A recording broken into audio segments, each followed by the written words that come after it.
Bonjour à tous et merci Tatiana de m'avoir invité à cette conférence. Nous nous connaissons avec Tatiana depuis 10 ans, plus de 10 ans maintenant, puisque j'étais déjà député européen, non pas la dernière fois, mais la fois d'avant.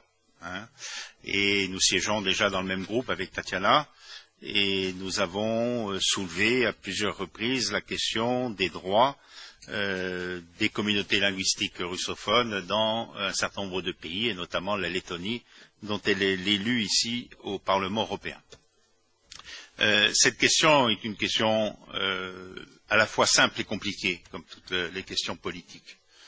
Ce qui est simple, c'est les droits, et que chaque citoyen européen a le droit à sa langue et à sa culture. Et je pense qu'il est important qu'une communauté comme la vôtre puisse venir ici, au sein du Parlement européen, exprimer cette demande d'être reconnue dans ses droits culturels, linguistiques et historiques. Tous les citoyens d'Europe viennent d'une histoire différente. Il y a d'ailleurs des pays qui sont membres fondateurs, d'autres qui sont venus plus tard. Il y a des environnements géopolitiques qui datent de l'après-guerre et qui n'ont pas été les mêmes pour tous les peuples d'Europe.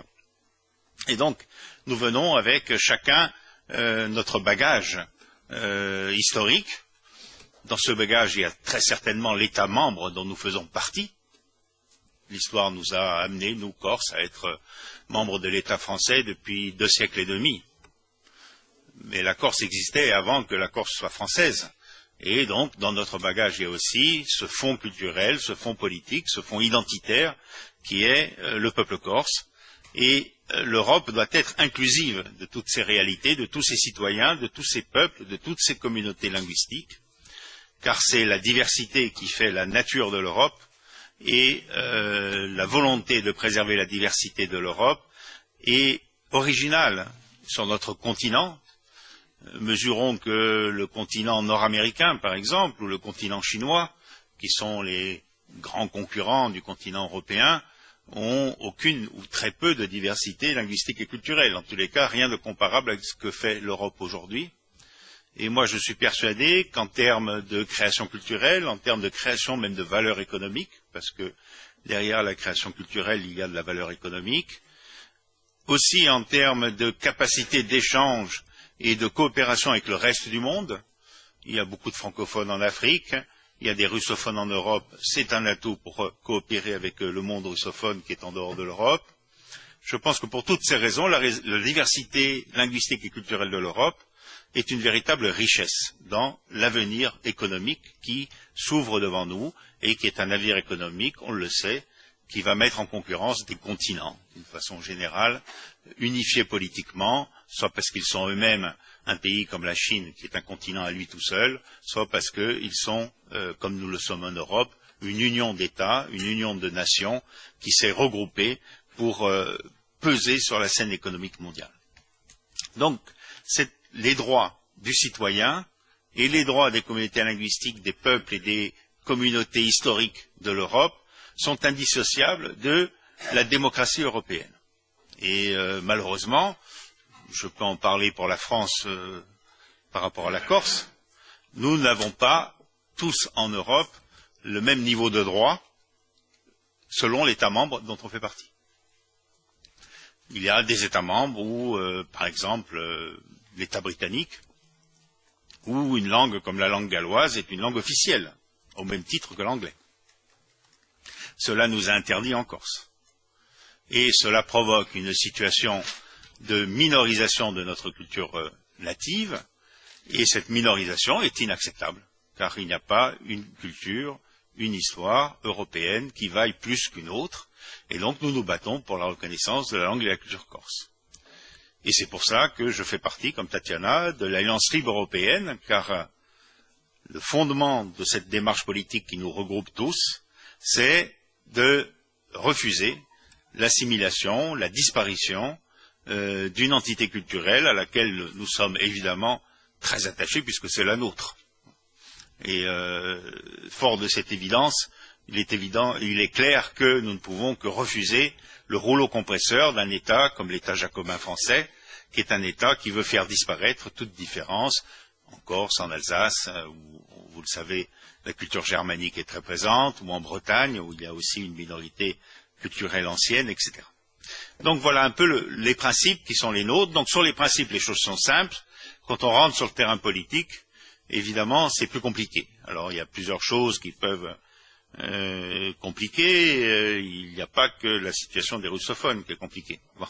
On pense aujourd'hui, avec Tatiana, nous sommes régulièrement mobilisés autour de ce problème à nos amis de Catalogne, qui subissent aujourd'hui une répression étatique particulièrement forte, alors qu'ils ne font qu'exprimer leurs revendications et leur aspiration à être simplement les maîtres de leur destin et de décider de leur avenir. En France, pour revenir dans la situation que je connais le mieux, il y a une situation de refus. Et nous sommes constamment confrontés à des décisions étatiques qui sont des décisions dont l'accumulation de petites décisions fait finalement une grande politique qui vise à la disparition de la culture corse et des autres cultures minoritaires qui vivent en France. Voilà, tout ça c'est inacceptable et j'ai été, pour résister à ce mouvement qui est, je le reprécise, contraire aux intérêts de l'Europe, et pas simplement contraire aux intérêts du peuple corse ou des différents peuples concernés, mais aux intérêts de l'Europe en général, était amené à présenter et à faire voter ici, dans ce Parlement européen, un rapport que nous avons adopté en 2013, en septembre 2013, où il a été question d'engagement de l'Europe pour soutenir la défense de sa diversité culturelle et notamment de l'ensemble des langues menacées de disparition. Alors, le corse est menacé de disparition. Bien clairement, le russe ne l'est pas, puisque, ne serait-ce que par l'Union soviétique, la langue russe a une vie et un avenir assuré. Mais le français au Val d'Aoste, en Italie, est une langue menacée de disparition.